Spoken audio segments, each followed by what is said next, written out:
لا إله إلا الله الله أكبر. بسم الله الرحمن الرحيم.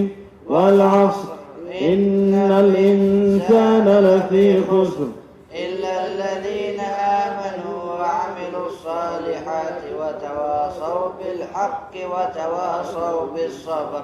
الله أكبر. لا إله إلا الله الله أكبر.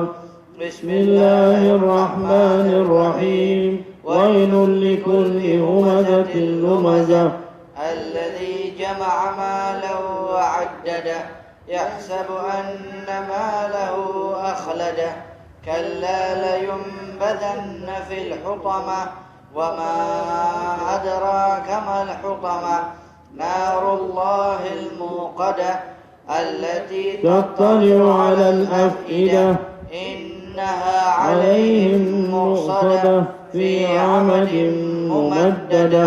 الله أكبر. لا إله إلا الله الله أكبر. بسم الله الرحمن الرحيم. ألم تر كيف فعل ربك بأصحاب الفيل ألم يجعل كيدهم في تضليل وأرسل عليهم طيرا أبابيل ترميهم بحجارة من سجيل فاجعلهم كعصف مأكول. الله أكبر. لا إله إلا الله الله أكبر. بسم الله الرحمن الرحيم. لإيلاف قريش إيلافهم رحلة الشتاء والصيف فليعبدوا رب هذا البيت الذي أطعمهم من جوع وآمنهم من خوف. الله أكبر. لا إله إلا الله الله أكبر. بسم الله الرحمن الرحيم. أرأيت الذي يكذب بالدين فذلك الذي يدعو اليتيم ولا يحض على طعام المسكين. فويل للمصلين الذين هم عن صلاتهم ساهون الذين هم يراءون ويمنعون الماعون. الله أكبر. لا إله إلا الله الله أكبر. بسم الله الرحمن الرحيم. إنا أعطيناك الكوثر فصل لربك وانحر إن شانئك هو الأبتر. الله أكبر. لا إله إلا الله الله أكبر. بسم الله الرحمن الرحيم. قل يا أيها الكافرون لا أعبد ما تعبدون ولا أنتم عابدون ما أعبد ولا أنا عابد ما عبدتم ولا أنتم عابدون ما أعبد لكم دينكم ولي دين. الله أكبر. لا إله إلا الله الله أكبر. بسم الله الرحمن الرحيم. إذا جاء نصر الله والفتح ورأيت الناس يدخلون في دين الله أفواجا فسبح بحمد ربك واستغفر إنه كان توابا. الله أكبر. لا إله إلا الله الله أكبر. بسم الله الرحمن الرحيم. تبت يدا أبي لهب وتب ما أغنى عنه ماله وما كسب سيصلى نارا ذات لهب وامرأته حمالة الحطب في جيدها حبل من مسد. الله أكبر. لا إله إلا الله الله أكبر. بسم الله الرحمن الرحيم قل هو الله أحد الله الصمد لم يلد ولم يولد ولم يكن له كفوا أحد بسم الله الرحمن الرحيم قل هو الله أحد الله الصمد لم يلد ولم يولد ولم يكن له كفوا أحد بسم الله الرحمن الرحيم قل هو الله أحد الله الصمد لم يلد ولم يولد ولم يكن له كفوا أحد بسم الله الرحمن الرحيم قل هو الله أحد الله الصمد لم يلد ولم يولد ولم يكن له كفوا أحد الله أكبر لا إله إلا الله الله أكبر بسم الله الرحمن الرحيم قل أعوذ برب الفلق من شر ما خلق ومن شر غاسق إذا وقب ومن شر النفاثات في العقد ومن شر حاسد إذا حسد الله أكبر لا إله إلا الله الله أكبر بسم الله الرحمن الرحيم قل أعوذ برب الناس ملك الناس إله الناس من شر الوسواس الخناس الذي يوسوس في صدور الناس من الجنة والناس الله أكبر لا إله إلا الله الله أكبر بسم الله الرحمن الرحيم الحمد لله رب العالمين الرحمن الرحيم مالك يوم الدين إياك نعبد وإياك نستعين اهدنا الصراط المستقيم صراط الذين أنعمت عليهم غير المغضوب عليهم ولا الضالين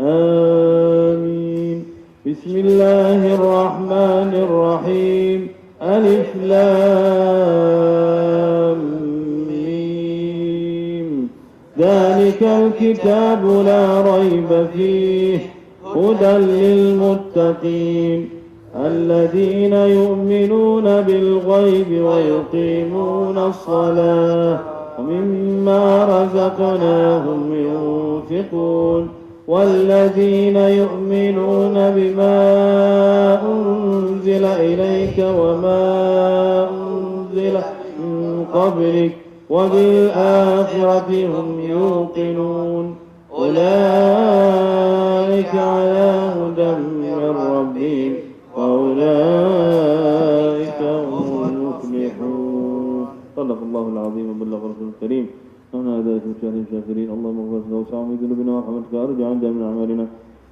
اللهم مغفرتك وسع من ذنوبنا ورحمتك أرجع عندنا من أعمالنا اللهم مغفرتك وسع من ذنوبنا ورحمتك أرجع عندنا من أعمالنا اللهم إنا نعوذ بك أن نشرك بك شيئا نعلمه ونستغفرك لما لا نعلمه اللهم إنا نعوذ بك أن نشرك بك شيئا نعلمه ونستغفرك لما لا نعلمه اللهم إنا نعوذ بك أن نشرك بك شيئا نعلمه ونستغفرك لما لا نعلمه أنت تعلمنا يا الله يا رحمن يا رحيم يا كريم يا وجود يا حي يا قيوم يا الله. Masing-masing kita doa insyaallah.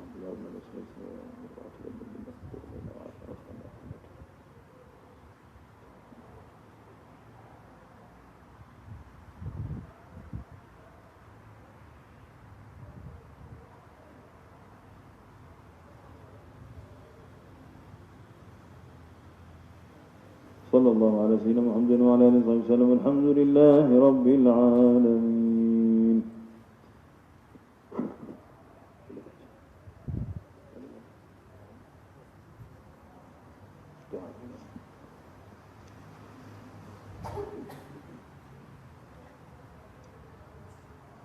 بسم الله الرحمن الرحيم الحمد لله رب العالمين حمدا يوافي نعمه ويكافئ مزيده يا ربنا لك الحمد كما ينبغي لجلال وجهك وعظيم سلطانك سبحانك لا نحصي ثناء عليك أنت كما أثنيت على نفسك ولك الحمد حتى ترضى ولك الحمد إذا رضيت ولك الحمد بعد رضا الحمد لله رب العالمين اللهم صل وسلم على سيدنا محمد وعلى آل سيدنا محمد يا ذا الجلال والجمال والإكرام والمواهب بالنظام ورضي الله تعالى عن أصحاب سيدنا رسول الله أجمعين وارض عنا وعن والدينا وعن أمواتنا وعن مشايخنا وعن معلمينا وعن والديهم والحاضرين وجميع المسلمين اللهم افعل بنا وبهم من الجميل ما أنت أهله يا أرحم الراحمين اللهم ربنا آتنا في الدنيا حسنة وفي الآخرة حسنة وقنا عذاب النار اللهم اجعلنا ووالدينا ومشايخنا ومعلمينا ووالديهم والحاضرين وجميع المسلمين من عبادك الصالحين المفلحين المنجحين الفائزين البائرين النعيمين الفرحين المسرورين المستبشرين المطمئنين الآمنين الذين لا خوف عليهم ولا هم يحزنون برحمتك يا أرحم الراحمين آمين.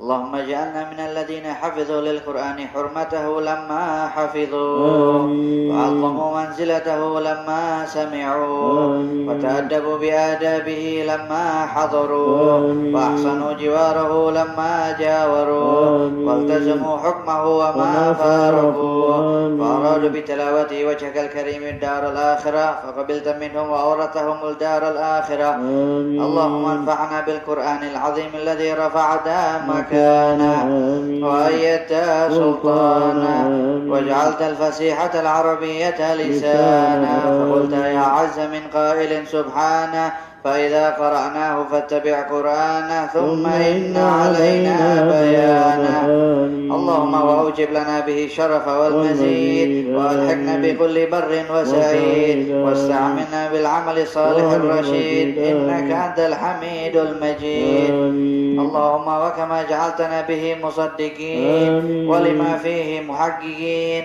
فاجعلنا يا رب يا الله بتلاوته منتفعين وإلى لذيذ خطابه مستمعين ولأوامره خاضعين وبأمثاله معتبرين وعند ختمه من الفائزين واغفر اللهم لنا واغفر اللهم لنا واغفر اللهم لنا ولوالدينا ولمشايخنا ولمعلمينا ووالديهم والحاضرين وجميع المسلمين آمين آمين برحمتك يا أرحم الراحمين. صدق الله العلي العظيم وصدق وبلغ رسوله النبي الوفي الكريم ونحن على ما قال ربنا وسيدنا ومولانا وخالقنا ورزقنا ووارثنا وباعثنا ونصيرنا ومن إليه مصيرنا وولي النعمة علينا من الشاهدين وله من الذاكرين والحمد لله رب العالمين والعاقبة للمتقين ولا عدوان إلا على الظالمين.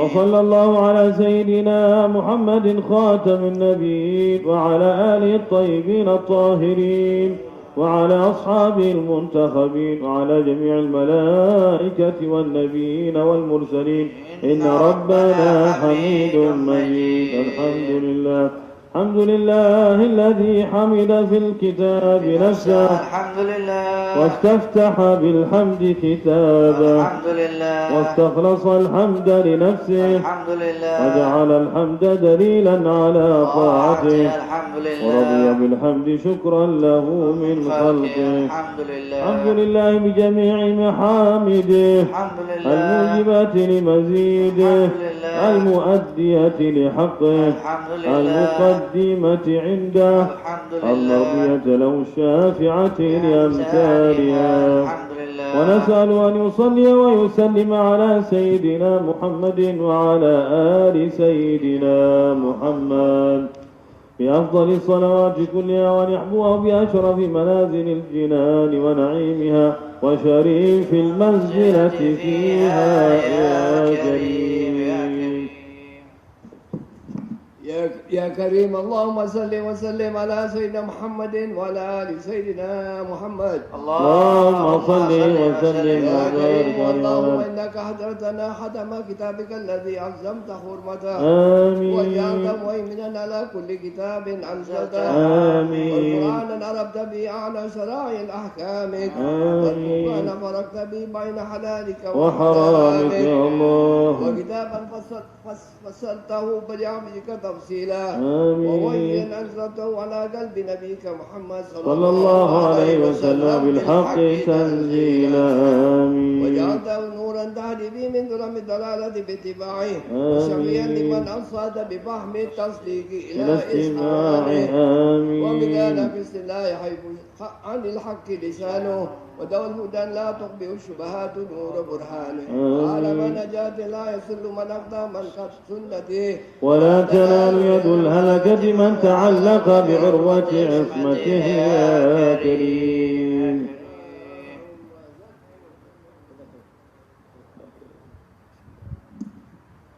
يا كريم اللهم صل وسلم على سيدنا محمد وعلى آل سيدنا محمد. اللهم صل وسلم عليه وعلى آله. بلغتنا خاتمته وحببت إلينا تلاوته. آمين. وسهلت على حواشي سناتنا حسن إعادة.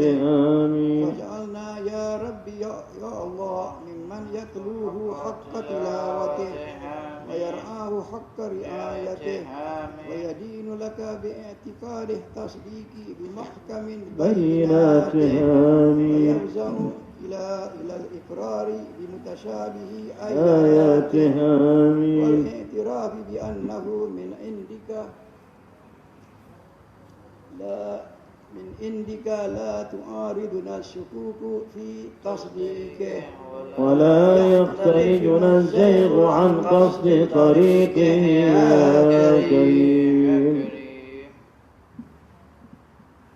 يا كريم اللهم صل وسلم على سيدنا محمد وعلى آل سيدنا محمد. اللهم صل وسلم عليه وعلى آله. يا كريم اللهم وكما جعلت قلوبنا مذللة بحمله وعرفتنا منك شرف فضله فاجعلنا يا ربي يا الله ممن يعتصم بحبله ويأوي من الشبهات إلى عصمة معقله ويسكن في ظل جناح هدايته ويهتدي ببلاد إسفار ضوئه ويستسبح بضوء شعلة مصباحه ولا يلتمس الهدى من غيره يا كريم.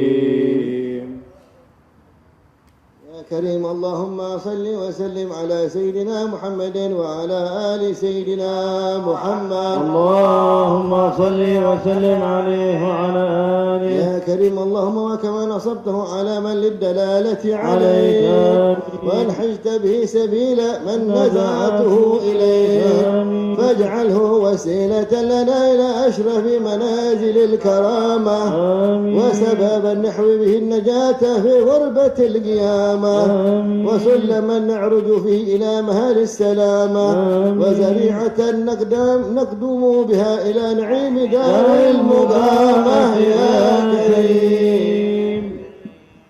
يا كريم اللهم صل وسلم على سيدنا محمد وعلى آل سيدنا محمد. اللهم صل وسلم عليه وعلى آله. يا كريم اللهم واجعله لنا في ظلم الليل مؤنسا ولأقدامنا عن نقلها إلى المعاصي حابسا ولألسنتنا عن الحوض في الباطل من غير آفة مخرسا ولجوارهنا عن اجتراه السيئات زاجرا ولما توات الغفلة عنا من تصفه العباره ناشرا حتى توصل إلى قلوبنا فهو عجائب أمثاله وزواجر نحيه التي ضعفت الجبال عن احتماله يا كريم.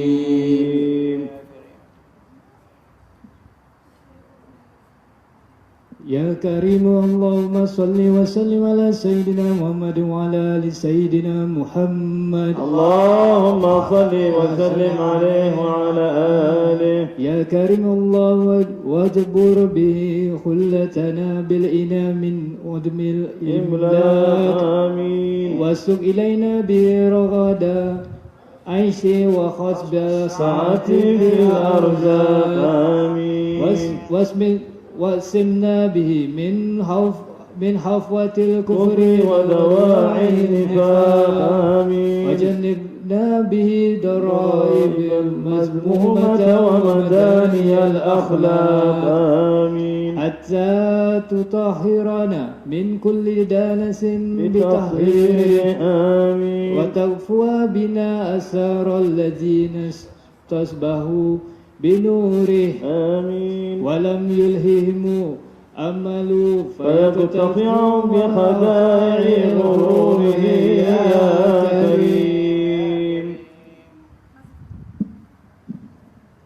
يا كريم الله صلى على سيدنا محمد وعلى آل سيدنا محمد. اللهم صل وسلم عليه وعلى آله.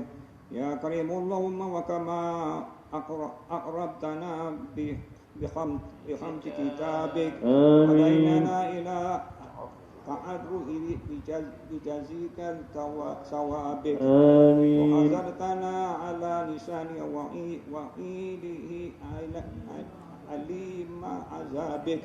واجعلنا يا رب بالله ممن يحسن صحبته في مواطن الخلوات. آمين.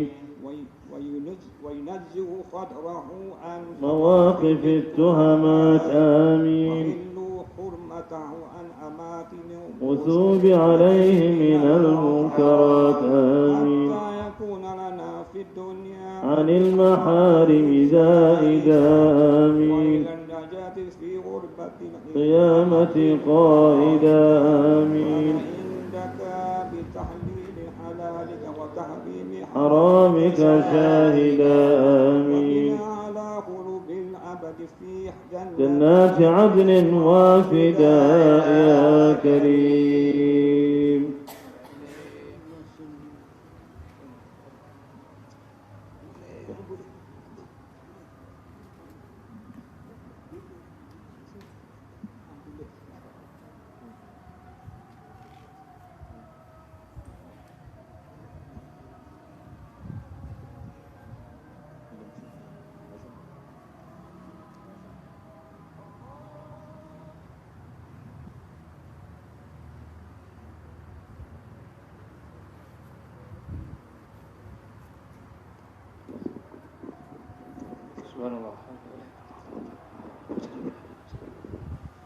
الله أكبر الله أكبر الله أكبر الله أكبر. أشهد أن لا إله إلا الله.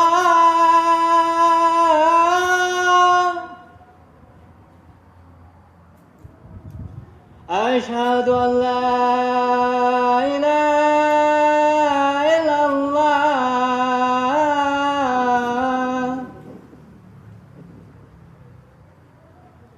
أشهد أن محمد رسول الله.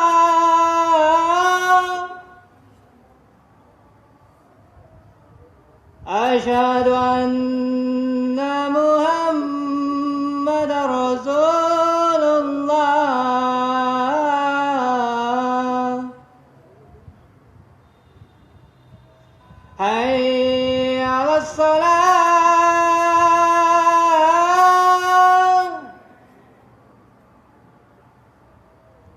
حي على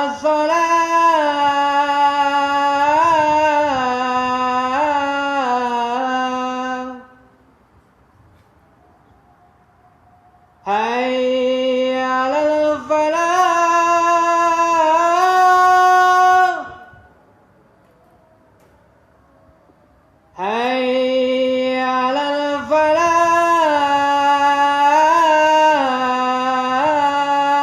الفلاح الله أكبر الله أكبر لا إله إلا الله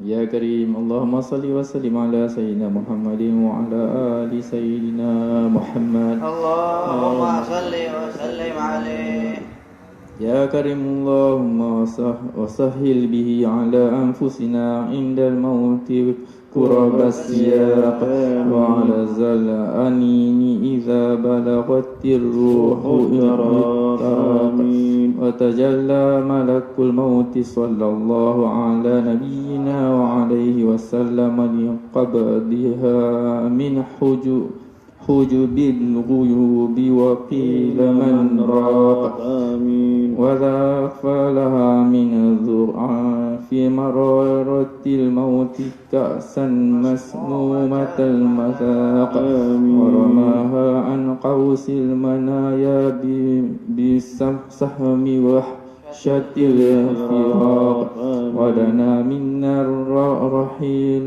إلى الآخرة وصارت الأعمال قلائد في الأعناق وكانت القبور هي المأوى إلى ميقات يوم التلاق يا كريم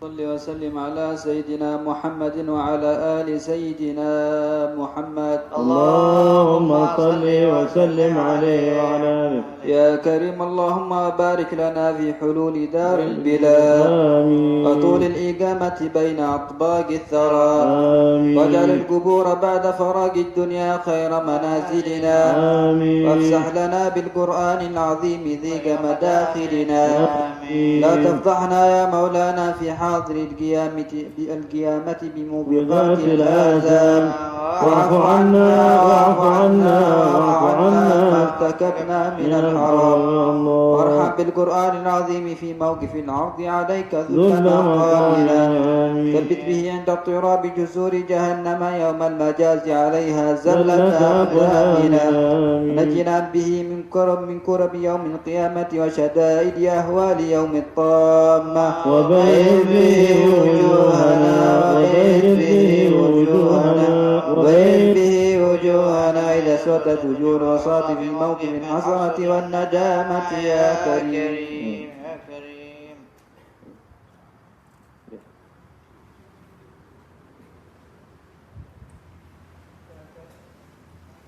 يا كريم اللهم صل وسلم على سيدنا محمد وعلى آل سيدنا محمد اللهم صل وسلم عليه وعلى آله يا كريم اللهم أطل به صلاح ظاهرنا آمين واحجب به حضرات الوساوس عن صحة ضمائرنا آمين واغسل به درنا قلوبنا وموبقات جرائرنا آمين وانف به حرق وهر الشكوك عن صدق سرائرنا آمين واجمع به متنايات أمورنا أمورنا آمين واشرح به صدورنا ويسر به أمورنا واكسنا به حلل الأماني في نشورنا واطل به في موقف الساعة جدلنا وسرورنا يا كريم.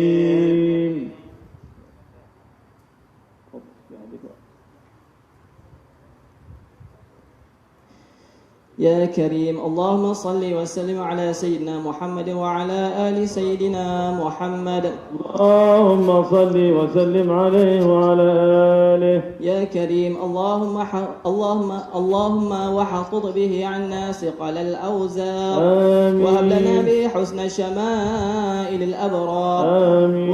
وقف بنا أثار الذين قاموا لك به أناء الليل وأطراف النهار حتى توجب لنا به فوائد غفرانك وتحف بوادي إحسانك ومواهب صفحك ومغفرتك ورضوانك. يا أكرم من سئل وأوسع من جاد بالعطايا. يا أكرم من سئل وأوسع من جاد بالعطايا. يا أكرم من سئل وأوسع من جاد بالعطايا. طهرنا بكتابك العزيز من دنس الخطايا. وهب لنا الصبر الجميل عند حلول الرزايا. وامن علينا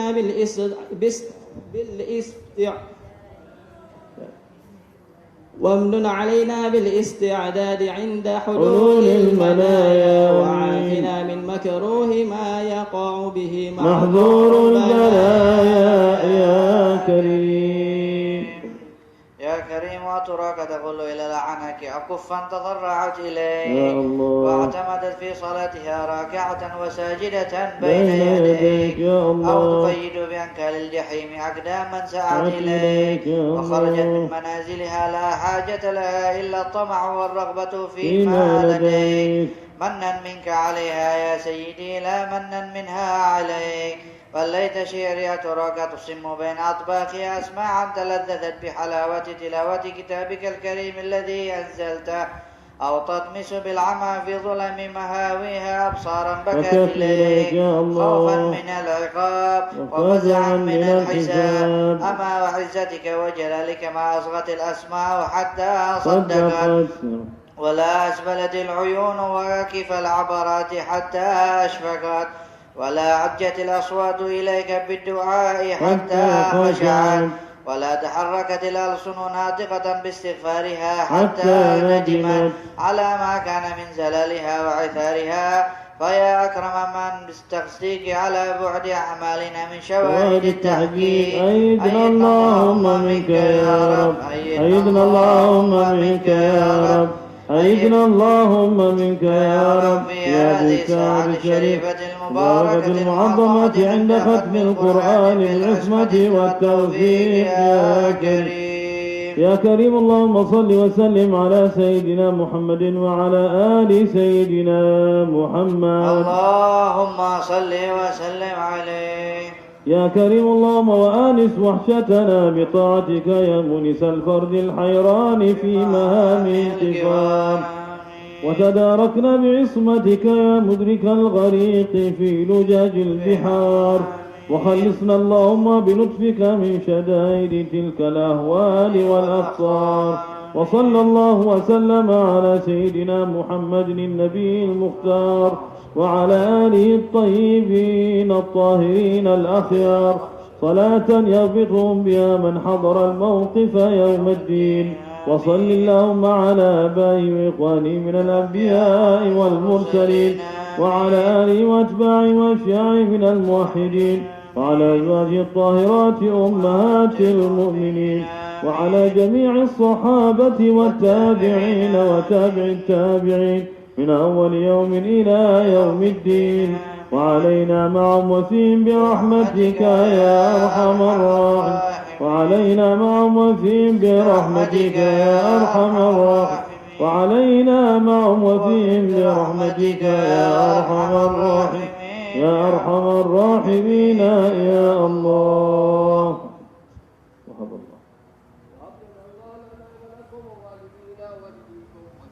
المسلمين سوارف الآثام آمين. وعصمنا وإياكم وإياهم فيما بقي من الأيام. آمين. تقبل منا ومنكم ومن الصلاة والقراءة والصدقة والدعاء والحج والصيام. آمين. أحل لنا وإياكم وإياهم جميع المسلمين برحمته وفي دار السلام. آمين. ولا أرنا وإياكم وإياهم قبيها بعد هذا المقام وتلقنا وتلقاهم وتلقى ساداتنا وساداتكم وأمواتنا وأمواتكم وأموات المسلمين بالاكتفاء بالإجلال والإكرام والأذام والإنام. صلى الله على سيدنا محمد خير الأنام وعلى آله وصحبه الغرات البرارة الكرام مصابيح السلام أفضل التحية والسلام تسليما كثيرا والحمد لله رب العالمين. سبحان ربك رب العزة عما يصفون وسلام على المرسلين والحمد لله رب العالمين. الحمد لله. Kita telah selesai doa khatam Quran Sayyidina Ali Zainal Abidin bin Hussein bin Ali bin Abi Thalib. Fa'alallahu bibarakatihim ajma'in. Amin ya rabbal alamin. Kita akan baca insyaallah doa birrul walidain untuk Habib Ali insyaallah Zainal Abidin. Doa birrul walidain. Baik.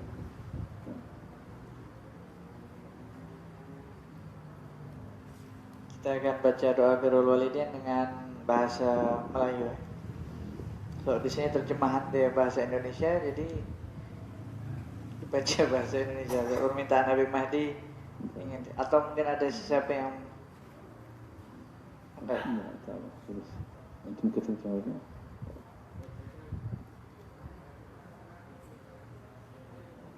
Dua bahasa insyaallah.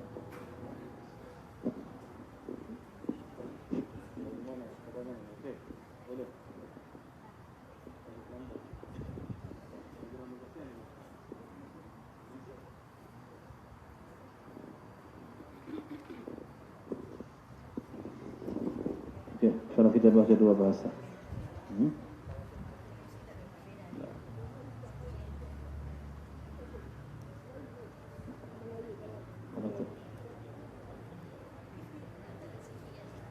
Ali, ya, mana ya, Mas? Mana ya? Oke. Kita baca pakai bahasa Melayu sini. Bismillahirrahmanirrahim. Segala puji bagi Allah yang telah memerintahkan kami untuk bersyukur dan berbuat baik kepada kedua orang tua, yang telah mendorong kami untuk mencari kesempatan berbakti dan berbuat baik kepada mereka, yang telah menganjurkan kami untuk merendahkan diri dengan penuh kasih sayang kepada mereka sebagai bentuk pengagungan dan penghormatan, yang mewasiatkan kepada kami untuk memohonkan kasih sayang Allah bagi mereka sebagaimana kasih sayang mereka sewaktu memelihara kami di waktu kecil. Ya Allah, sayangilah kedua orang tua kami.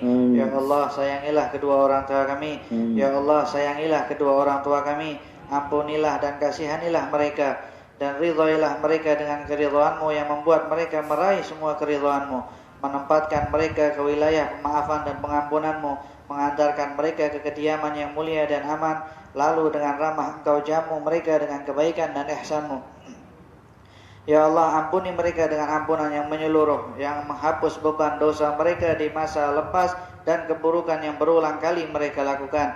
Sayangilah mereka dengan kasih sayang yang dapat menerangi pembaringan mereka di alam kubur, yang dapat menyelamatkan mereka di hari yang menakutkan pada saat mereka dibangkitkan. Ya Allah, maklumilah kelemahan mereka sebagaimana mereka dahulu memaklumi kelemahan kami. Hargailah kebaktian kepada mereka kepadamu sebagaimana mereka dahulu menghargai kebaktian kami kepada mereka, dan bersikap lembutlah kepada mereka sebagaimana mereka dahulu bersikap lembut kepada kami di masa kecil kami. Ya Allah, jagalah rasa cinta yang telah engkau tanamkan di hati mereka, kasih sayang dengannya engkau penuhi dada mereka, serta kelembutan yang dengannya engkau sibukkan anggota tubuh mereka. Hargailah usaha keras mereka dalam memperjuangkan kami, dan janganlah engkau sia-siakan perjuangan mereka. Berilah balasan yang setimpal atas usaha mereka membesarkan dan memelihara kami dengan balasan yang paling utama yang pernah engkau berikan kepada mereka yang gemar membuat kebajikan dan pemimpin yang suka memberi nasihat. Ya Allah, berbuat baiklah kepada mereka jauh lebih banyak daripada kebaikan mereka kepada kami, dan pandanglah mereka dengan pandangan yang penuh kasih sayang sebagaimana mereka dahulu memandang kami. Ya Allah, berilah mereka pahala atas ibadah-ibadah yang mereka telantarkan akibat sibuk mendidik kami. Maafkanlah segala kekurangan mereka dalam ibadah karena harus mendahulukan kepentingan kami. Ampunilah mereka atas usaha mereka yang syubhat karena harus menafkahi kami. Janganlah Engkau siksa mereka karena telah keterlaluan dalam mencintai kami. Dan tanggunglah barang-barang yang bukan hak mereka yang telah mereka ambil demi menghidupi kami. Bersikap lembutlah kepada mereka di pembaringan kubur dengan kelembutan yang melebihi kelembutan mereka kepada kami di masa hidup mereka dahulu. Ya Allah, atas setiap ketaatan yang Engkau hidayahkan kepada kami, kebaikan yang Engkau mudahkan bagi kami, setiap taufik yang Engkau berikan kepada kami, hingga kami dapat mendekatkan diri kepadamu. Ya Allah, berilah mereka bahagian pahala. Dan keburukan apapun yang kami lakukan, kesalahan apapun yang kami perbuat, permasalahan apapun yang Engkau harus bertanggungjawabkan, janganlah Engkau bebankan kepada mereka. Jangan pula Engkau tambahkan dosa kami ke dalam catatan dosa mereka. Ya Allah, sebagaimana telah Engkau bahagiakan mereka dengan kehadiran kami semasa hidup mereka, maka bahagiakanlah pula mereka setelah kematian mereka dengan kami. Ya Allah, jangan sampaikan berita-berita tentang kami yang menyusahkan mereka. Jangan timpakan kesalahan kami hingga membebani mereka. Jangan hinakan mereka di hadapan masyarakat barzah lantaran perbuatan-perbuatan hina dan mungkar yang kami lakukan. Ya Allah, gembirakanlah ruh mereka dengan amal-amal baik kami di tempat pertemuan arwah. Ketika orang-orang yang saleh bergembira dengan putra mereka yang saleh. Dan jangan hentikan mereka di tempat yang mana amal buruk dibentangkan karena kami telah melakukan kejahatan. Ya Allah, atas setiap bacaan ayat suci yang Engkau nilai ikhlas, salat yang Engkau terima, amal saleh yang Engkau ridhai, dan sedekah kami yang Engkau lipat gandakan pahalanya, maka kami mohon ya Allah agar Engkau beri mereka bahagian yang lebih banyak daripada bahagian kami, dan porsi untuk mereka jauh lebih melimpah daripada porsi kami, dan pahala mereka jauh lebih besar daripada pahala kami. Sebab Engkaulah yang mewasiatkan agar kami berbakti kepada mereka dan mendorong kami untuk berterima kasih kepada mereka. Padahal Engkau lebih pantas untuk berbuat baik dibandingkan siapa saja yang suka berbuat baik. Dan Engkau lebih berhak melakukannya ketimbang mereka yang Engkau perintahkan. Ya Allah, jadikanlah kami penyejuk hati mereka di hari para saksi berdiri sebagai saksi. Perdengarkanlah kepada mereka sebaik-baik seruan di hari sang menyeru Yaumat Tanad, dan jadikanlah mereka orang tua yang paling bangga dengan anak-anaknya. Pertemukanlah kami dengan mereka dan seluruh kaum muslimin di negeri akhirat yang mulia, di tempat curahan rahmat-Mu, di kediaman para kekasih-Mu, bersama orang-orang yang telah Engkau beri nikmat, yaitu para nabi, para siddiqin, para syuhada, dan para salihin. Merekalah sebaik-baik teman. Itulah karunia Allah yang cukuplah Allah sebagai zat yang maha mengetahui. Wassallallahu ala sayyidina Muhammad wa ala alihi wasallam walhamdulillahi rabbil alamin.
Bismillahirrahmanirrahim.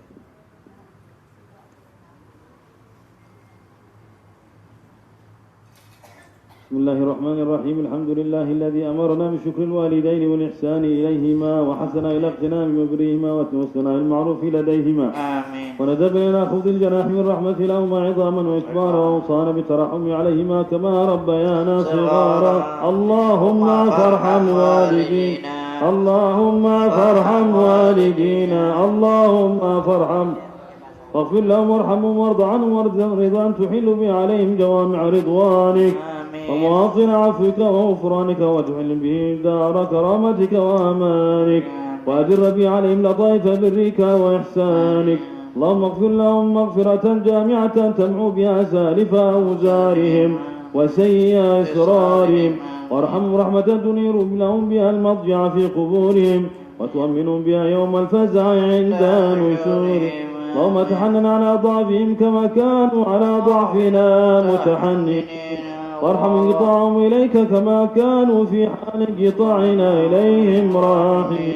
تعطف عليهم كما كانوا علينا في حال صغارنا متعطفين. اللهم احفظ لهم ذلك الود الذي أشربته قلوبهم، والحنانة التي ملأت بها صدورهم، واللطف الذي شغلت به جوارحهم، واشكر لهم ذلك الجهاد الذي كانوا فينا مجاهدين، ولا تضيع لهم ذلك الاجتهاد الذي كانوا فينا مجتهدين، وجازم على ذلك السعي الذي كانوا فينا ساعين، والرعي الذي كانوا فينا راعين، أفضل ما جزيت به السعاة المصلحين والرعاة الناصحين.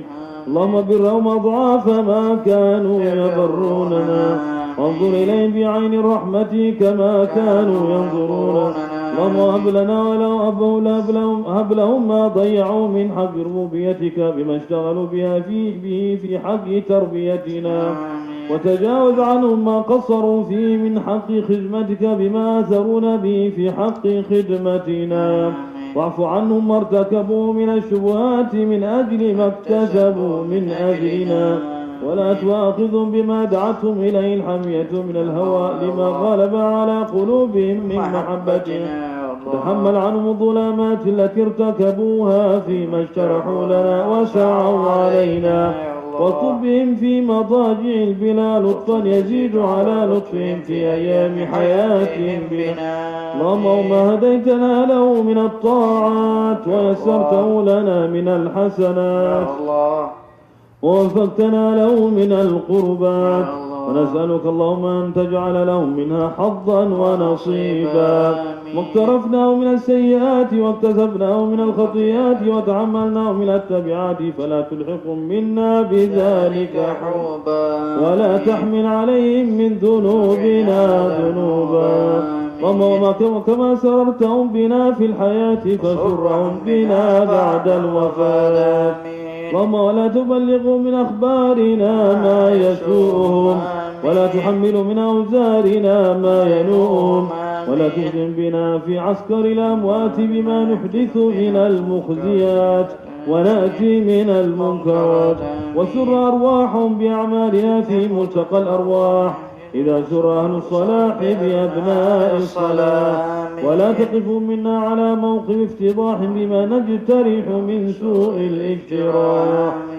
اللهم ما تلونا من تلاوة فزكيتها، وما صلينا من صلاة فتقبلتها، وعملنا من أعمال صالحة فرضيتها، وتصدقنا من صدقة فنميتها، ونسألك اللهم أن تجعل حظهم منها أكبر من حظوظنا، وقسمهم منها أجزل من أقسامنا، وسهمهم من ثوابها أوفر من سهامنا. فإنك أوصيتنا ببرهم وندبتنا إلى شكرهم، فأنت أولى بالبر من البارين وأحق بالوصل من المأمورين. اللهم اجعلنا لهم قرة أعين يوم يقوم الأشهاد، واسمعهم منا أطيب النداء يوم التناد، واجعلهم بنا من أغبط الآباء بالأولاد، حتى تجمعنا وإياهم والمسلمين جميعا في دار كرامتك ومستقر رحمتك ومحل أوليائك، مع الذين أنعمت عليهم من النبيين والصديقين والشهداء والصالحين، وحسن أولئك رفيقا. ذلك الفضل من الله وكفى بالله عليما. وصلى الله على سيدنا محمد وآله وصحبه وسلم، والحمد لله رب العالمين.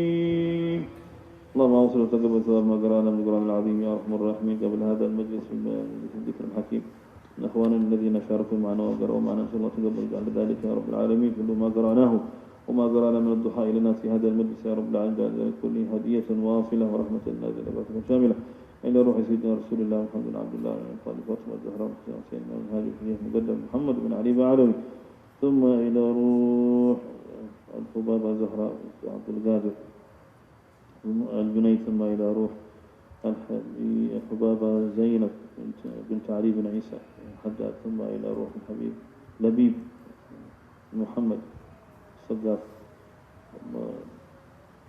ثم إلى روح والدينا ووالديكم خاصة وأمواتنا وأمواتكم خاصة وجميع أموات المسلمين عامة. اللهم اغفر لهم وارحمهم وعلي درجاتهم في الجنة وتقبل من جميع حسناتهم واعف عنهم عن جميع سيئاتهم واجمعهم بنبينا المصطفى صلى الله عليه وسلم في أعلى فرج الجنان، واجعل قبورنا قبورهم أجمعين روضة من رياض الجنة ولا تجعلنا حفرا من حفر النيران، واصلح لنا شأننا كلهم يا رب العالمين على الدنيات وعلى من هم شيخنا أجمعون وعلى من وصلهم الصالحون وعلى كل نية صالحة جامعة خيرات الدنيا والآخرة، وارض عنا بسر الفاتحة وإلى حضرة النبي. فاتحة.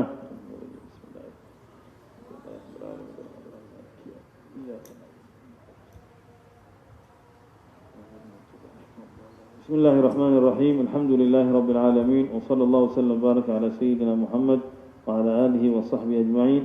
نحمد الله سبحانه وتعالى على نعمة الإسلام وكفى بها من نعمة، ونحمده سبحانه وتعالى أن وفقنا وإياكم لتلاوة القرآن العظيم. Segala puji bagi Allah Subhanahu wa taala yang telah mengumpulkan kita sekarang duduk bersama-sama untuk membaca khatam Al-Qur'an, dan kemudian pujian-pujian tadi yang beliau telah sebutkan tadi ketika beliau nak memulakan ceramah beliau pada majlis kali ini.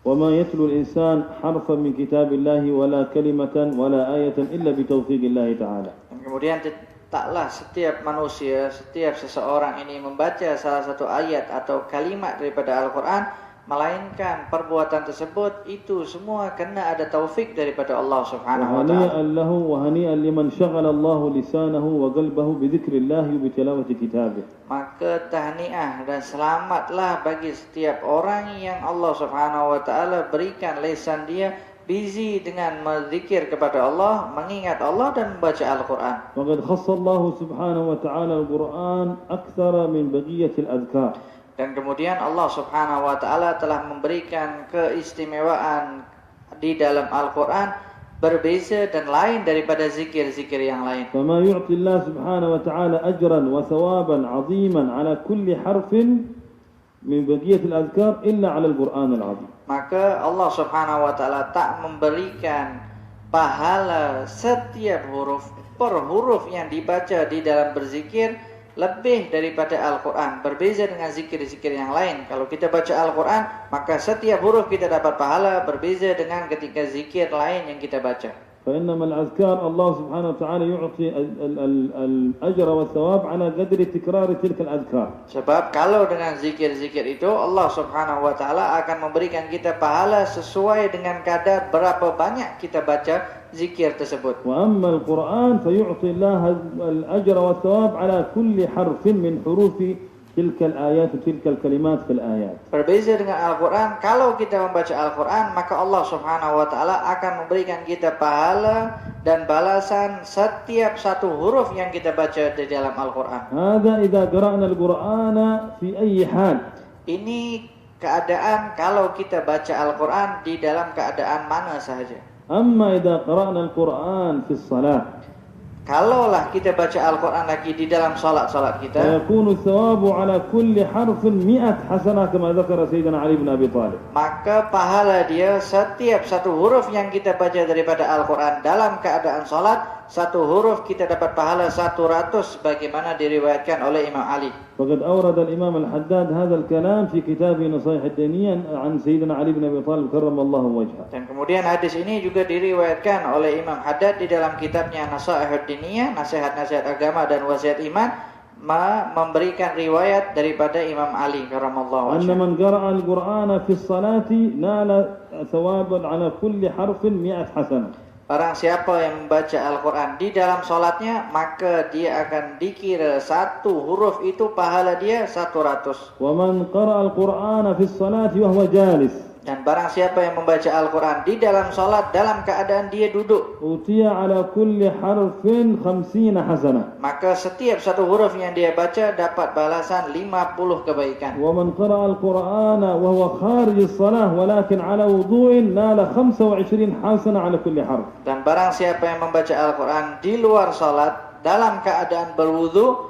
maka satu huruf dapat pahala 25 kebaikan. ومن قرأ القرآن خارج الصلاة على غير وضوء نال على كل حرف 10 حسنات. Dan barang siapa yang membaca Al-Quran di luar salat tanpa ada wudu, maka dapat pahala satu huruf dikira pahala dia 10 kebaikan. انظر إلى عظيم سعة فضل الله سبحانه وتعالى وخصوصا لمن قرأ القرآن العظيم. Tengok macam mana agungnya karunia daripada Allah Subhanahu wa taala, terlebih lagi bagi sesiapa yang membaca Al-Quran. ولذلك حث العلماء على آداب تلاوة القرآن. Sebab itu para ulama menganjurkan kepada kita tentang adab-adab ketika kita membaca Al-Quran. حتى تكتمل أجورنا والفضل من الله سبحانه وتعالى. Sampai kita punya pahala itu betul-betul sempurna karena karunia dan anugerah daripada Allah Subhanahu wa taala. ومن آداب القرآن تلاوة القرآن أن نكون على وضوء. Maka adab yang pertama adalah ketika engkau membaca Al-Quran kena ada wudu. انظروا كيف الفرق بين 10 و25 في الأجر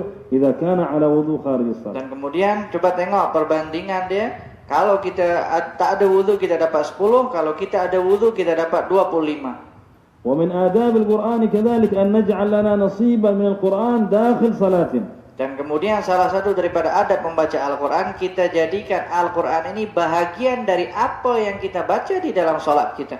سواء كان صلينا قعودا أو صلينا بالقيام. Baik ketika kita salat itu, kita salat dalam keadaan duduk ataupun kita salat dalam keadaan berdiri. لننال ذلك الثواب العظيم. Sebab untuk mendapatkan pahala-pahala yang besar dan banyak. ومن الآداب القرآن هناك آداب باطنة كما ذكر الإمام الحداد. Dan kemudian ada juga adab-adab ketika kita membaca Al-Quran sebagaimana disebutkan oleh Imam Haddad, adab-adab tentang perkara batin ketika membaca Al-Quran. ومن أهم الآداب الباطنة أن الإنسان عندما يتلو كلام الله سبحانه وتعالى يستحضر أنه يتلو كلام الله. Maka termasuk adab-adab batin adalah ketika kita membaca Al-Quran, maka kita kena penuh dengan khusyuk dan menghadirkan, meresapi bahwasanya yang kita baca ini adalah ayat-ayatnya Allah Subhanahu wa taala. قال الإمام الحداد فيتخيل وكأنه يحمل كتاب الله فهو قائم بين يدي الله يقرأ كلامه سبحانه وتعالى. Dan kemudian kata Imam Haddad, kita berbuat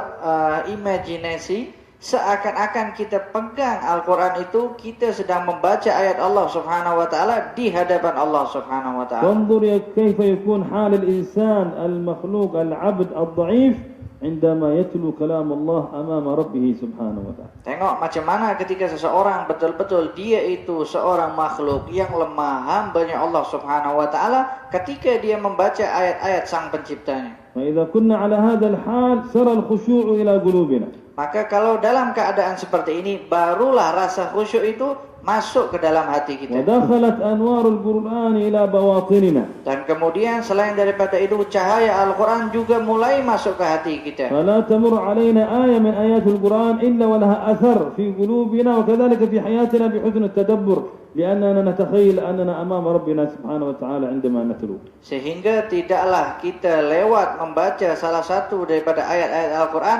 melainkan setiap ayat itu akan memberikan kesan daripada hati kita, kesan untuk kehidupan kita sehari-hari. Karena ketika kita membaca, kita merasakan kita tunduk dan lemah di hadapan Allah Subhanahu wa taala. ومن آداب القرآن الباطنة كذلك أننا نخلص القراءة لله تبارك وتعالى. Dan kemudian termasuk adab-adab batin ketika membaca adalah ketika kita membaca Al-Quran, kita kena ikhlas hanya kerana Allah membaca Al-Quran. وعلى هذا الإخلاص يرتكز الثواب. Dan kemudian dengan kadar keikhlasan kita ini, kita dapat pahalanya. على قدر ما يكون عندنا من الإخلاص يكتمل ثوابنا. Dan sesuai dengan kadar ikhlas kita, maka akan semakin sempurna lagi pahala kita. قد يتلو الإنسان القرآن وقد يتلو كثيرا ولكنه فارغ من الإخلاص وله عنده نوايا أخرى وملتفت إلى المخلوقين فقد لا يجد الثواب الكثير على تلاوته. Boleh jadi ada seseorang yang dia membaca Al-Quran tetapi dia tak ikhlas. banyak kali dia baca, tetapi dia masih pikiran dia kepada makhluk-makhluknya Allah, berarti dia tak mendapatkan pahala yang sempurna. وكان في زمن السلف الصالحين هناك يحكون أن هناك رجلا كان كثيرا ما يتلو القرآن وكثيرا ما يقوم الليل بالقرآن. Dulu ada pada cerita pada pada zaman salafus saleh, ada seseorang yang selalu bangun malam membaca Al-Quran. فليلة من الليالي كان يتلو القرآن داخل صلاته. Pernah suatu ketika, suatu malam dia membaca Al-Quran ketika dia sholat. في جوف الليل. Di tengah malam. والناس نيام. Ketika itu manusia sedang keadaan tertidur. ولكن شعر أن هناك رجلا. Tetapi orang ini tadi merasa macam ada seseorang dekat situ. فرفع صوته بالقراءة. Kemudian dia angkat suara dia ketika membaca Al-Quran. وأخذ يتلو القرآن. Kemudian dia sambung terus bacaan Al-Quran dia. وهكذا فعندما ختم قراءته sampai habis selesai membacanya, رأى في منامه عندما نام. Dia pun tidur dan dia bermimpi di dalam tidurnya. رأى كيف جزاء وثواب تلك القراءة في صلاته عندما قرأ. Dia melihat macam mana balasan dan pahala yang dia dapatkan ketika membaca dalam keadaan yang telah diceritakan tadi. فوجد أن كل آية قرأها نور من الأنوار موجودة يرى ثوابها أمامه. Maka dia tengok setiap ayat dan kalimat yang dia baca itu ada muncul cahaya pahalanya. إلا بعض الآيات في الوسط. Kecuali sebahagian ayat yang dia baca dekat tengah-tengah Al-Quran. مكان فارغ ليس فيه نور ولا فيه ثواب. Di tempat itu dia tak nampak pahala dan tak tampak cahaya pula. فسأل عن ذلك. Kemudian dia ditanya kenapa benda ini terjadi? وقيل له هذا المكان عندما رفعت صوتك مرائيا لذلك الرجل الذي شعرت أنه خلفه. Maka ayat ini tak ada cahaya dan tak dapat pahala. Ayat di mana ketika engkau baca ayat ini, engkau angkat suara engkau sebab engkau niat supaya orang yang datang tadi, engkau rasa ada orang yang lalu tadi tahu bahwasanya engkau ini sholat di dalam keadaan membaca Al-Quran riya.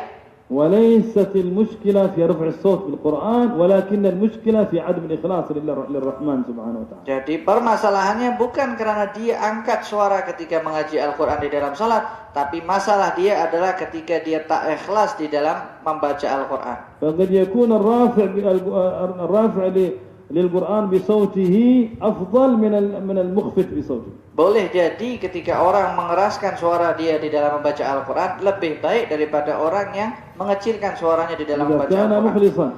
Jika dia ikhlas di dalam membaca Al-Quran. وعنده نية بأن يوصل تلاوة القرآن إلى الغير حتى يعلمه حتى أو يشجعه على تلاوة القرآن. Dengan juga niat yang lain dia membaca agar orang lain dapat meniru bacaan dia, atau sedangkan orang lain menyemangati orang-orang untuk membaca Al-Quran juga. ولذلك ذكر بعض العلماء أن من آداب القرآن أيضا أننا ننوي النوايا الصالحة عند تلاوة القرآن. Sebab itu juga termasuk adab-adab lagi ketika kita membaca Al-Quran, kita niatkan banyak niat-niat, semua niat-niat yang baik. فلا تجعل نياتك في القرآن للدنيا فقط. Maka jangan pernah kalian jadikan membaca Al-Quran itu dengan niat kalian hanya untuk dunia sahaja. كثير لما يسمع أن الآية الفلانية أو السورة الفلانية تجلب الرزق والآية الفلانية تأتي بالتيسير في الدنيا والآية الفلانية تعمل كذا مباشرة يحفظها ويهتم بها ولا يتركها.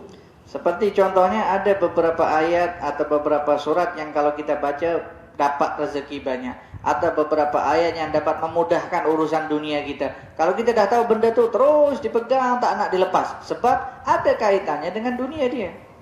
وليس المشكلة في ذلك ولكن المشكلة إذا كنا فقط نتشجع عند الدنيا ولا نتشجع عند الثواب للآخرة. Bukan itu permasalahannya, tetapi yang jadi masalah hanya saja ketika kita membaca itu fikiran kita atau niat kita hanya untuk dunia saja, sehingga kita lupa pahala kita untuk akhirat nanti. ولذلك خصص الإمام الحداد في كتابه النفائس العلوية جوابا عجيبا عن الذين يقرؤون سورة الواقعة فقط من أجل الرزق. Sebab itu Imam Haddad memberikan jawaban yang indah kepada seseorang yang selalu membaca surat Al-Waqi'ah hanya niat dia supaya dia tak menjadi miskin sahaja. والخلاصة أننا نحافظ على الأدب مع الله، فإذا قرأنا شيء من كلام الله سبحانه وتعالى سواء كانت تلك السورة المجربة أو الآيات نجعل أول نياتنا لله عز وجل وطلب رضوان الله سبحانه وتعالى، ثم ننوي بعد ذلك ما تلك النيات حتى ييسرنا لنا الله تعالى ببركة القرآن. Dan kemudian ketika kita membaca ayat-ayat tadi atau surat-surat tadi yang dapat memberikan rezeki dan lain sebagainya di dalam urusan duniawi kita, maka yang pertama kali kita kena tanamkan adalah niat kita karena Allah Subhanahu wa taala, mengharap anugerahnya, mengharap karunia daripada Allah Subhanahu wa taala, baru selepas itu dapat kita niatkan yang lainnya. فكما علمنا أن آيات القرآن والسور المعظمة أجرها عظيم عند الله سبحانه وتعالى، وتتفاوت من سورة إلى سورة ومن آية إلى آية. إلى آية الكرسي مثلا من قرأها بعد الصلاة إذا مات ذلك اليوم دخل الجنة كما شهد رسول الله صلى الله عليه وسلم. كذلك سورة قل هو الله أحد 3 مرات تعدل بالقرآن كله، وهكذا. وهذه فضائل كلها للآخرة، وهناك أيضا فضائل للدنيا. Dan kemudian kita juga tahu ada beberapa ayat yang pahala dia lebih besar daripada ayat yang lain. Berbeza tingkatan pahala daripada setiap surat untuk surat yang lainnya. Seperti contohnya adalah ayat kursi yang kita tengok, barang siapa yang membaca ayat kursi selepas sholat, maka kalau dia meninggal pada hari itu dia akan masuk surga, dan perkara tersebut disaksikan oleh Rasulullah Shallallahu Alaihi Wasallam. Atau contohnya surat Al-Ikhlas, ketika kita baca 3 kali maka seakan-akan kita khatam Al-Quran. وهكذا هذه من الآداب كما ذكرنا أننا ننوي النيات الصالحة، ولذلك كان كثير من العلماء لهم نيات قبل تلاوة القرآن فيتلون تلك النيات يستحضرونها بقلوبهم، وقد يعلمون أولادهم تلك النيات فيكتبونها لهم. Dan kemudian karena pentingnya niat, para ulama, sebagian daripada ulama salaf kita, mereka punya karya tentang niat.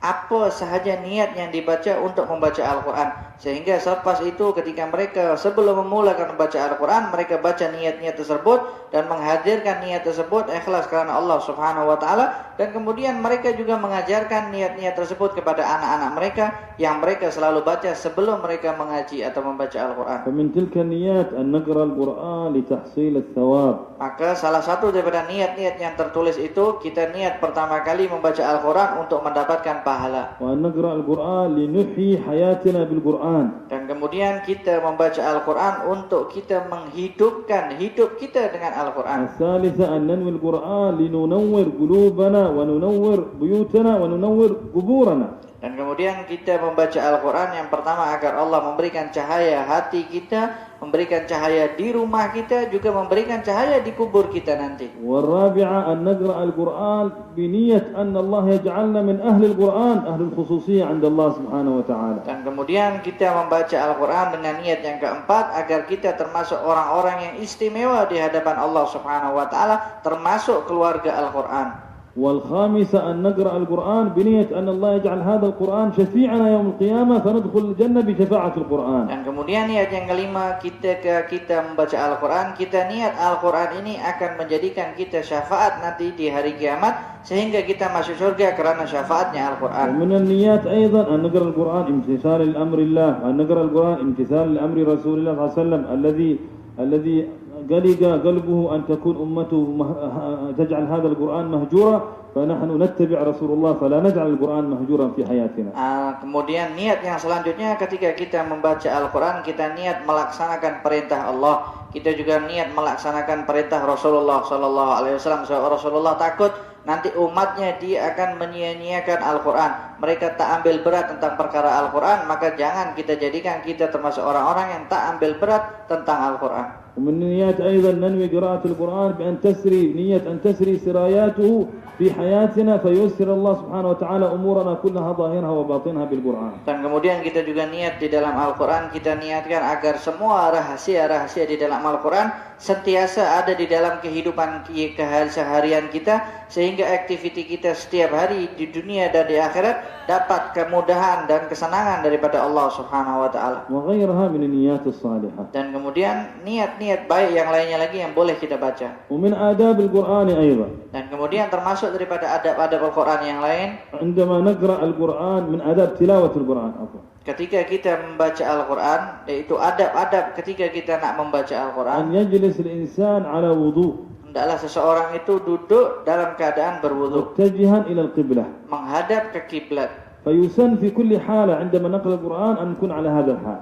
Maka sunnahnya pada setiap kita nak membaca Al-Quran, maka disunnahkan selalu sentiasa dalam keadaan ini, berwudu dan menghadap kiblat. فهذا الأمر أبرك وأنور لتالي القرآن. Maka perkara ini, keadaan seperti ini lebih berkah dan lebih bercahaya untuk yang membaca Al-Quran. إلا إذا كان هناك عذر. Kecuali ada uzur yang lain. قد يكون الإنسان داخل السيارة ويريد يقرأ القرآن. Boleh jadi dia dalam keadaan di kereta dia nak baca Al-Quran. أو يقول يكون في مجلس معين ولا يستطيع الاتجاه. Atau dia duduk di suatu tempat yang tempat duduk dia tak boleh ke arah kiblat. فذلك لا بأس به. Maka perkara tersebut diizinkan atau dibolehkan. وقد ورد عن سيدتنا عائشة رضي الله عنها وارضاها زوجة النبي عليه الصلاة والسلام. Sebab ada riwayat daripada Sayyidah Aisyah radhiyallahu anha, istri Rasulullah sallallahu alaihi أنها wasallam. كانت تقرأ القرآن على كل أحوالها حتى أحيانا وهي مضطجعة فكانت لا تنسى ولا تترك القرآن. Sebab Sayyidah Aisyah sentiasa membaca Al-Quran dalam keseharian beliau, sampai dia berbaring pun tetap membaca Al-Quran dan tak pernah meninggalkan Al-Quran. Itu adalah Sayyidah Aisyah. فالمقصود أننا لا نترك تلاوة القرآن وإذا تكملت عندنا شروط آداب القرآن فذلك أفضل وأحسن. Maka maksudnya adalah kita jangan pernah sekali-sekali tinggalkan Al-Quran jika syarat atau adab-adab kita ketika kita membaca Al-Quran itu sempurna, maka itu yang lebih baik. ومن آداب تلاوة القرآن أننا لا نبدأ تلاوة القرآن إلا بالاستعاذة. Maka adab membaca Al-Quran, kita tak memulakan membaca Al-Quran kecuali dengan persiapan. فكل من أراد أن يبدأ سواء كان حفظا أو فتح المصحف يريد أن يبدأ تلاوة القرآن فليستعيذ أولا من الشيطان الرجيم. Maka yang pertama, sebelum kita memulakan membaca Al-Quran, buka safhat atau halaman-halaman daripada Al-Quran, maka persiapan itu adalah kita meminta perlindungan daripada Allah Subhanahu wa taala daripada godaan syaitan yang terkutuk. وإذا قرأت القرآن فاستعذ بالله من الشيطان الرجيم. Sebab Allah mengatakan jika engkau nak membaca Al-Quran, maka mintalah perlindungan daripada Allah Subhanahu wa taala atas godaan syaitan yang terkutuk. وكذلك إذا كنت في القراءة ثم حصل لك أمر مهم وتركت القراءة وذهبت إلى حاجتك ثم رجعت فإذا فتحت القرآن مرة أخرى فاستعذ بالله من الشيطان الرجيم. Begitu juga ketika kalian dalam keadaan membaca Al-Quran, kemudian tiba-tiba ada benda lain yang mengharuskan kita kena tutup Al-Quran, ikut ambil benda yang lain, dan kita nak balik lagi baca Al-Quran. Masa kita nak buka Al-Quran, maka kita mulakan balik dengan ucapan A'udzubillahi minasyaitonirrajim. وفي هذا يدخل أيضا أدب آخر وهو الأدب عند تلاوة القرآن ينبغي ألا تشتغل إلا بالقرآن. Dan kemudian dari benda ini tadi ada adab membaca Al-Quran. Ketika kita membaca Al-Quran, maka jangan kita sibukkan perkara lain kecuali hanya dengan Al-Quran sahaja. فلا تلتفت إلى أحد يخاطبك ولا تشتغل بالكلام مع الآخر ولا تجاوب على شيء من التليفونات وغيرها إذا كنت في حال تلاوة القرآن. فإن كان أمر مهم جدا وضروري جدا فلا أقل أن تكمل الآية التي أنت تقرأها ولا تقطعها من نصفها ثم تتوقف في ذلك إذا كان هناك أمر ضروري. Atau ketika kita membaca Al-Quran, maka fokus di dalam baca Al-Quran. Jangan tengok kanan, tengok kiri, atau tengah-tengah mengaji, dia bercakap dengan orang lain. Kalau perlu jangan sampai kita jawab kita punya handset. Terutama kecuali kalau memang betul-betul keadaan itu mendesak atau darurat. Nah, ketika itu minimal kita habiskan satu ayat. Sempurnakan satu ayat sampai habis satu ayat, baru kita sambung kembali apa yang kita perlukan di dalam urusan darurat kita tadi. وكذلك أيضا من آداب القرآن أننا نتفاعل مع القرآن. معنى نتفاعل مع القرآن إذا وقفنا عند آية من آيات العذاب فنستعيذ، نقف لين نستعيذ بالله سبحانه وتعالى من ذلك العذاب ونسأل الله أن يؤجرنا، نقول اللهم أجرنا من النار، اللهم إنا نعوذ بك من ذلك أو غير ذلك من الألفاظ كما فعل رسول الله صلى الله عليه وسلم. Dan kemudian adab-adab membaca Al-Quran juga, ketika kita membaca Al-Quran, kita kena ada expression di dalam membaca Al-Quran. Apa yang dimaksudkan? Ketika kita baca Al-Quran, ada ayat-ayat tentang neraka, maka di situ kita meminta perlindungan daripada Allah Subhanahu wa taala agar Allah jauhkan kita daripada api neraka sebagaimana yang dilakukan oleh Rasulullah sallallahu alaihi wasallam. كذلك إذا مررنا على آيات الجنة وآيات الثواب وآيات الفضل من الله سبحانه وتعالى نتوقف عندها ونتأمل ونسأل الله اللهم إني أسألك من فضلك، وهكذا ندعو الله سبحانه وتعالى عند آيات الفضل والجنة وغير ذلك والثواب كما فعل رسول الله. Begitu juga ekspresi kita ketika kita membaca ayat-ayat yang ada kaitannya dengan surga, ada kaitannya dengan pahala, ada kaitannya dengan karunia Allah Subhanahu wa taala, maka kita berhenti sejenak, minta kepada Allah Subhanahu wa taala. Kalau tentang surga, minta Allah berikan kepada kita surganya Allah. Kalau tentang anugerah dan karunia, minta kepada Allah untuk karuniakan kita dan anugerahkan kita sebagaimana itu diajarkan oleh Rasulullah sallallahu alaihi wasallam dan dilakukan oleh Rasulullah sallallahu alaihi wasallam. كذلك إذا مررنا على دعاء داخل القرآن ونحن نقرأ القرآن مررنا على دعاء، فالدعاء هذا دعاء القرآن من أعظم وأفضل الأدعية، أفضل الأدعية على الإطلاق دعوات في القرآن، ثم بعد ذلك دعاء النبي صلى الله عليه وسلم، ثم بعد ذلك دعوات الأنبياء والمرسلين، ثم يأتي بعد ذلك دعاء الصالحين.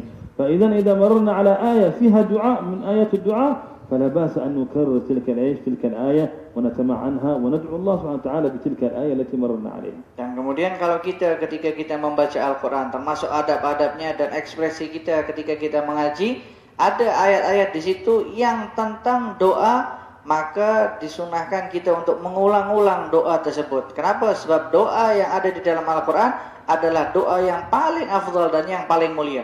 Baru selepas itu doanya Rasulullah sallallahu alaihi wasallam, baru selepas itu doanya para nabi, baru selepas itu doanya para kaum-kaum salihin. Dan sebab itu ketika kita sampai di dalam ayat Al-Quran yang tentang doa, selain kita ulang-ulang doa tersebut, ayat tersebut, maka kita kaji balik, kita tunjukkan rasa khusyuk kita ketika kita meminta kepada Allah Subhanahu wa taala dengan doa yang ada di dalam Al-Quran tadi.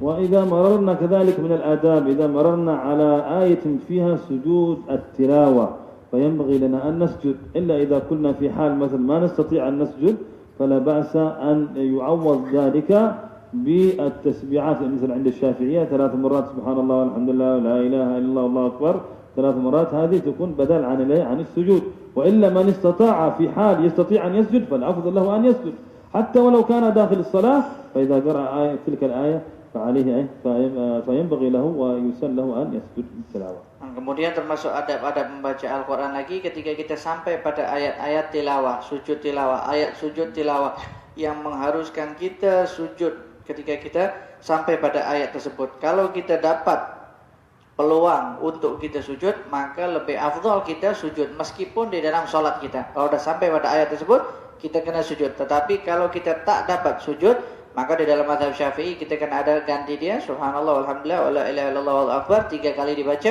itu sebagai pengganti daripada sujud tilawah. Sama قرأنا قبل قليل عندما قرأنا سورة العلق سبحنا 3 مرات. Sama sebagaimana yang kita praktikkan tadi waktu kita baca surat Al-Alaq, surat Iqra, kita tak dapat sujud, maka kita tukar dengan bacaan subhanallah walhamdulillah wala ilaha illallah wallahu akbar 3 kali. وكل السجدات في القرآن سجدة تلاوة إلا سجدة واحدة. Dan kemudian setiap ada sujud tilawah yang ada di dalam Al-Quran, semuanya sujud tilawah kecuali satu. عند قوله سبحانه وتعالى فخر راكعا وأناب. Ketika ayat Allah Subhanahu wa taala fakharra raki'an wa anab, ketika mereka rukuk dan kembali kepada Allah. فقال العلماء هذه سجدة شكر وليست سجدة تلاوة. Dan dijelaskan para ulama ini adalah sujud syukur bukan sujud tilawah. فإذا كنا في الصلاة فلا نسجد. Maka kalau kita sampai pada ayat tersebut ketika salat, kita tak perlu sujud. Sebab itu sujud syukur bukan sujud tilawah. فكل ذلك من السنن التي حثنا عليها الرسول صلى الله عليه وسلم ومن الآداب التي نتأدب بها مع عند تلاوة القرآن. Maka itu semua daripada yang telah kita jelaskan itu tadi, itu semua ajaran yang diajarkan oleh Rasulullah sallallahu alaihi wasallam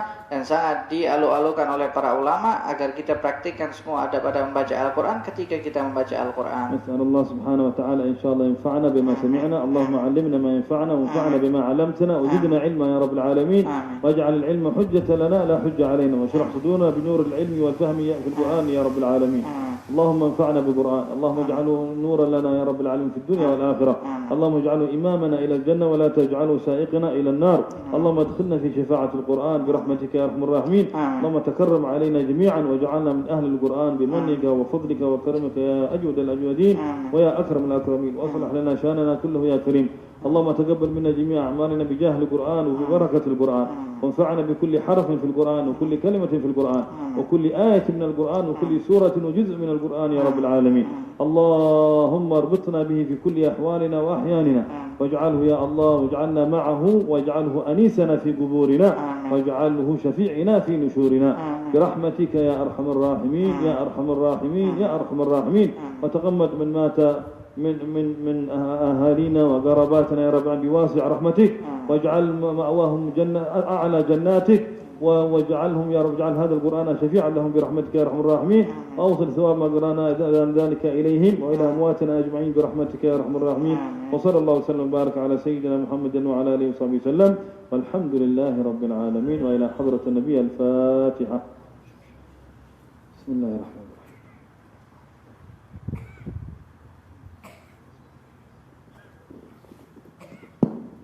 Soalan Ustaz, saya nak tanya soalan.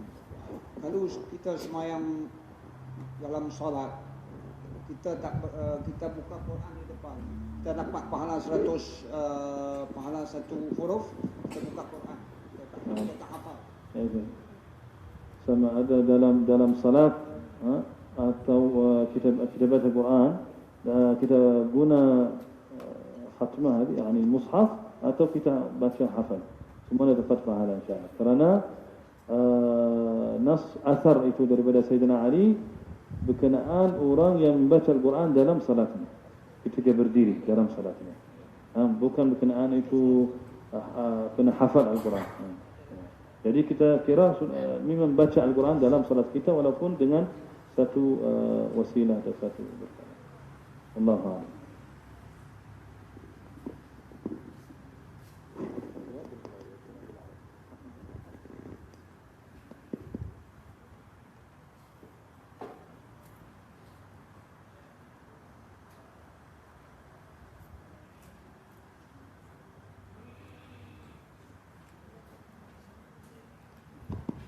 Alhamdulillah, kita telah selesai membaca khataman Al-Quran pada majlis Dzikrul Hakim. Di sini kita telah khatamkan Al-Quran, dan kemudian ada riwayat mengatakan di dalam khatam Al-Quran itu ada doa yang mustajabah, doa yang diijabahi oleh Allah Subhanahu Wa Taala ketika kita hadir di majlis khatam Al-Quran. Jadi sangat disayangkan kalau ada yang hadir di sini dia tak punya niat atau hajat kepada Allah Subhanahu Wa Taala. Maka lain kali kalau datang majlis khatam Al-Quran, maka disebut semua hajatnya di dalam hati dan niatkan ketika hadir khatam Al-Quran semua hajatnya akan dikabulkan oleh Allah Subhanahu Wa Taala. Sebab ada riwayat mengatakan seperti itu. Bahkan ada beberapa para ulama mereka mengikuti di mana ada khatam Al-Quran dia datang dekat situ. Kenapa? Sebab ada masa doa kita pasti akan diterima oleh Allah Subhanahu Wa Taala dan hajat kita pasti akan dikabulkan oleh Allah Subhanahu Wa Taala. Dan alhamdulillah insyaallah semua hajat kita dikabulkan oleh Allah Subhanahu Wa Taala dan niat-niat kita juga telah diberikan oleh Allah Subhanahu Wa Taala. Dan kemudian kita akan sholat isya berjamaah, kemudian kita akan kembali ke rumah makan masing-masing. Makan, ada rezeki makan, jadi dapat makanan zahir dan batin. Alhamdulillah, wallahu a'lam.